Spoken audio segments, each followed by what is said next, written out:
Welcome to Mysteries and Crime, where we delve into the shadows of humanity's darkest deeds. Tonight, we unravel the chilling tale of the Alphabet Murders, a series of unsolved crimes that gripped Rochester, New York, in fear. Can you decipher the cryptic clue hidden within? Could a different turn of events have changed everything? Stay tuned to find out. Between 1971 and 1973, the city of Rochester, New York, became the hunting ground for a ruthless predator. 3 young girls, Carmen, Wanda, and Michelle, were brutally murdered, each sharing the eerie pattern of matching initials in their names. The Alphabet Murders remain an enigma that continues to baffle investigators to this day. It was a cold November afternoon in 1971 when the body of 10-year-old Carmen was discovered along a remote stretch of highway. Her clothing was in disarray, and signs of a violent struggle were evident. Witnesses later reported seeing a young girl frantically running away from a dark-colored vehicle hours before the discovery. But by then, it was too late. In April of 1973, 11-year-old Wanda vanished on her way home from the local corner store. Her lifeless body was found the following day in a wooded area outside of town, bearing haunting similarities to Carmen's case. Authorities feared a pattern was emerging, but with little forensic technology available at the time, leads were scarce and panic spread rapidly through the community. Later that year, the horror escalated when another girl, Michelle Manza, went missing. She was found strangled and assaulted in a rural location eerily similar to the previous cases. Despite the connections between the victims, all sharing the same initials in their first and last names, the police struggled to piece together the elusive puzzle. The city of Rochester was paralyzed with fear, and a predator was still at large. The lives of the 3 young victims, Carmen, Wanda, and Michelle Manza, were tragically cut short, leaving behind grieving families and a terrified community. Each of these girls, innocent and full of potential, shared not only the unfortunate link of matching initials, but also the vulnerability of their young age. Carmen, just 10 years old, was described as an energetic and playful child. She lived in a tight-knit Puerto Rican community and was known for her adventurous spirit. On the day of her disappearance, Carmen was last seen leaving a local pharmacy, a place she frequently visited after school. Her sudden disappearance devastated her family, and the brutality of her murder shook Rochester to its core. Wanda, 11 years old, was known as a responsible and caring child, often helping her single mother with household chores and looking after her younger siblings. She loved reading and had dreams of becoming a teacher. The night she vanished, Wanda had gone to the store to buy groceries, a simple errand that turned into a nightmare. Michelle Manza, the youngest at 11, was remembered as shy but friendly. She came from a modest family and enjoyed spending time with friends at the neighborhood playground. On the day she was last seen, she had stayed after school for tutoring, an effort to improve her grades, an effort that would tragically place her in harm's way. 3 young girls, 3 shattered families, and 1 unknown killer lurking in the shadows. As the investigation deepened, several suspects emerged, each carrying unsettling possibilities but no definitive answers. Law enforcement pursued various leads, but each suspect presented complexities that made the truth elusive. One of the earliest suspects was Carmen's uncle, Miguel Colon. He had a history of domestic issues and fled to Puerto Rico shortly after Carmen's murder. raising suspicions. Despite the circumstantial evidence against him, authorities could not definitively link him to the crimes. Years later, Miguel died by suicide, leaving lingering questions in his wake. Another individual under scrutiny was a known pedophile, Kenneth Bianchi, who would later gain infamy as one of the Hillside Stranglers in California. Bianchi lived in Rochester at the time of the murders and had a history of predatory behavior. However, his involvement in the Alphabet murders remained inconclusive due to the lack of physical evidence. Joseph Nasso, a photographer with a disturbing criminal history, also raised alarms when a journal found in his possession decades later contained references to crimes eerily similar to the Alphabet murders. Despite this, there was no definitive link between him and the Rochester crimes. Law enforcement explored multiple angles: family members, drifters, and even the possibility of a serial predator operating across multiple states. However, the lack of forensic technology and fragmented investigative efforts left the case unsolved. To this day, the question remains: did one of these suspects truly commit the crimes, or does the real killer still walk free? The Alphabet murders were not just crimes. They were carefully executed acts of terror that targeted Rochester's most vulnerable. Each crime carried disturbing similarities, patterns that suggested a chilling level of planning and calculation. Carmen, the first known victim, vanished in November 1971. Witnesses recalled seeing a girl matching her description running along Interstate 490, desperately waving her arms for help, but no one stopped. Her body was discovered 2 days later, partially clothed and showing signs of severe sexual assault and strangulation. The trauma to her body indicated a prolonged struggle, and police believed she had been dumped along the highway shortly after her death. Despite an intense search for clues, only a few pieces of Carmen's clothing were recovered, leaving investigators with more questions than answers. The second victim, Wanda, disappeared in April 1973. She was last seen carrying groceries home from a local store, a task she did routinely for her mother. The next day, her body was discovered in a rural area outside Rochester. Like Carmen, Wanda had been sexually assaulted and strangled.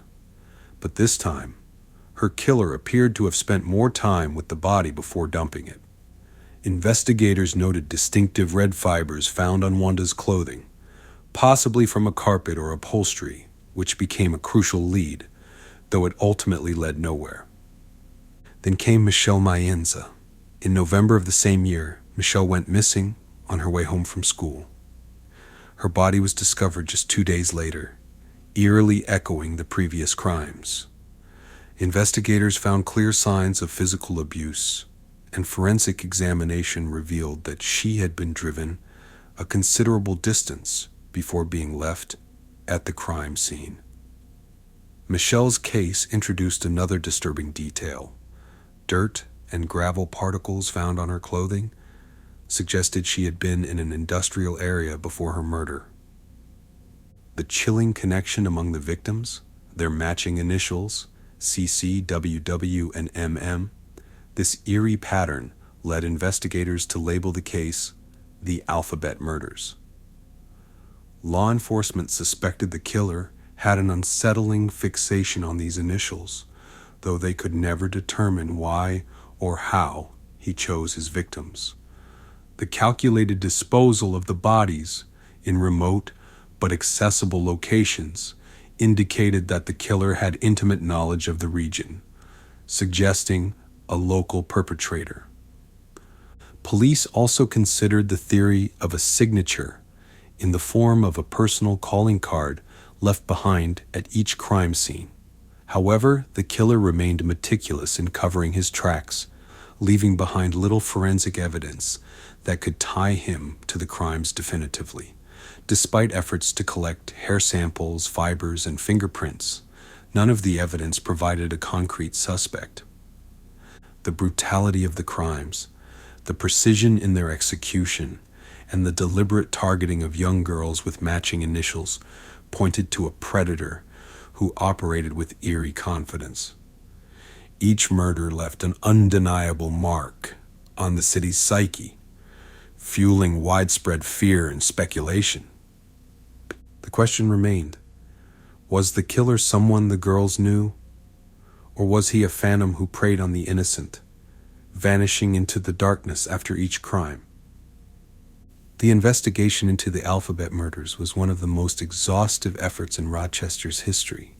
Law enforcement agencies, including local police, the New York State Police, and the FBI, collaborated to bring the perpetrator to justice. They conducted door-to-door interviews, set up surveillance in key areas, and followed every possible lead. A task force was created to focus on identifying potential suspects with histories of sexual offenses.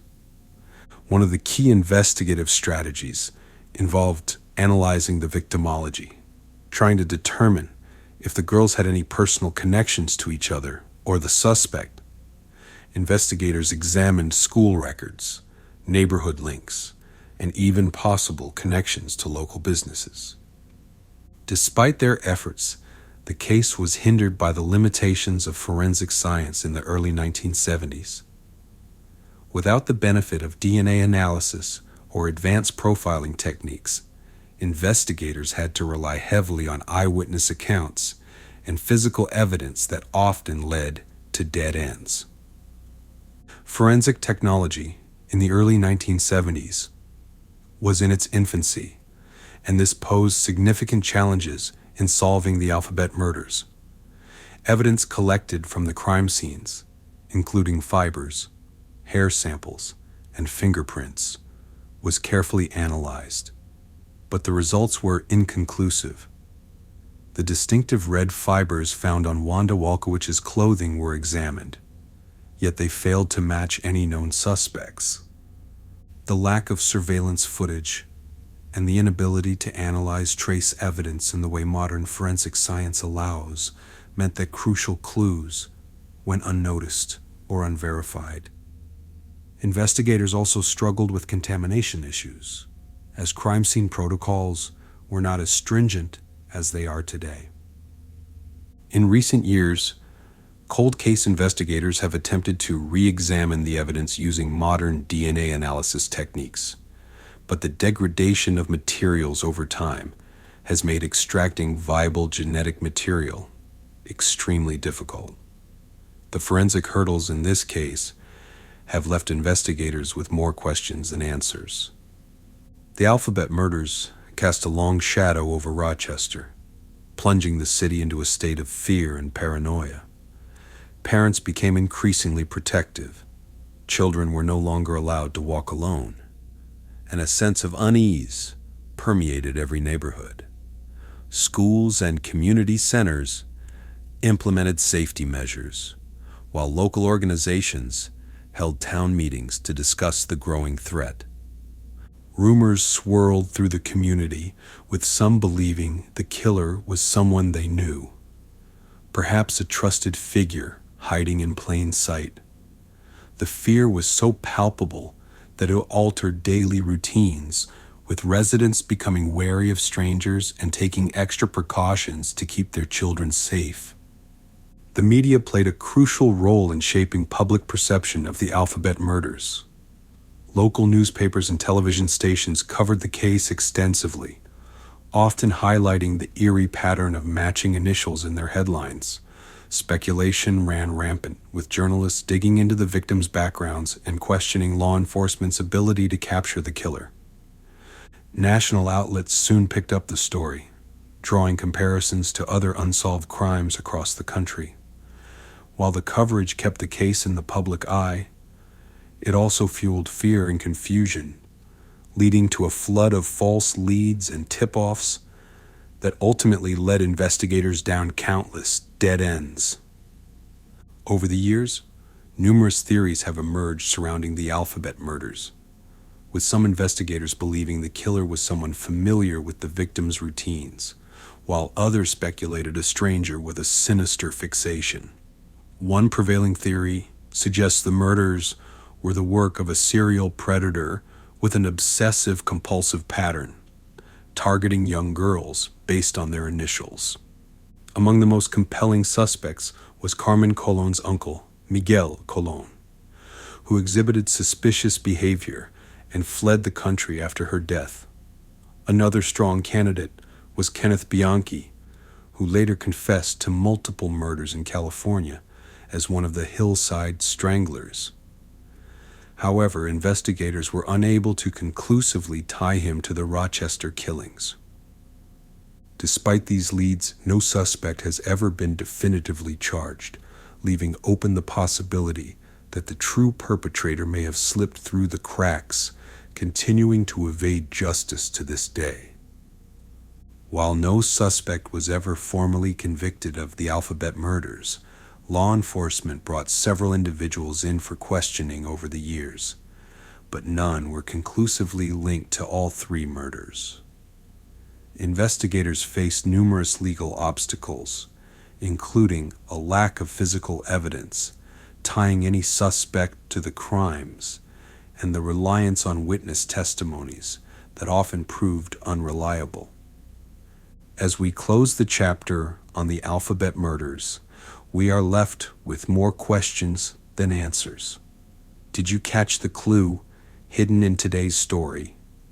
What are your thoughts on the Alphabet murders? Could a different turn of events have changed everything? Let us know in the comments below. Don't forget to subscribe, stay curious, and keep investigating. As always, stay curious, stay vigilant, and stay safe.